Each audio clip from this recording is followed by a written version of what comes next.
Husband విషయానికి వస్తే మాత్రం నేను ఇది ఒక్కటే చెప్పగలుగుతాను, తను అంత బ్యాడ్ పర్సన్ అయితే కాదు. నేను 7 ఏళ్ళు బట్టి నా మొగుడితో కాపురేట్ చేశాను, తన కోసం నాకు తెలుసు. సో సడన్గా ఒక అమ్మాయి రావడంతో మారాడు అని అంటే తను నీకు ముందు కూడా సాంగ్స్ చేశాడు. తనేమి ఇది ఫస్ట్ సాంగ్ కాదు కదా, చెప్పాలంటే తనదేమి ఇదేం ఫస్ట్ సాంగ్ కాదు. తను మారాలి అనుకుంటే తను కోక్లోకి వచ్చిన తర్వాతే మారచ్చు. ఇంకా చాలా మందితో చాలా సాంగ్స్ చేశాడు, అవునా?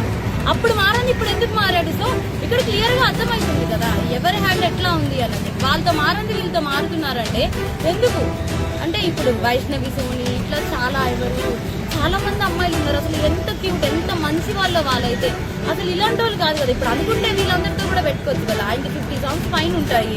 సో పెట్టుకోవాలంటే 50 మందితో పెట్టుకోకుండా ఎందుకు ఈ అమ్మాయితోటే పెట్టుకుంటాడు? అది మినిమం ఉండాలి కదా, ఆ అమ్మాయికైనా ఉండాలి కదా. అమ్మాయికి అక్క చెల్లెలు వీళ్ళందరూ కూడా ఉన్నారు. ఆల్రెడీ తనకి పాస్ట్ లో బ్రేకప్ కూడా అయ్యి ఆమె ఇలా చేయడం, పైగా నా దగ్గర వీడియోలో అయితే అసలు ఆమెలో పశ్చాత్తాపం లేదు. అయ్యో ఒక బిడ్డ వాళ్ళ మదర్ని ఇలా మోసం చేసామని పశ్చాత్తాపమే లేదు ఎవరు.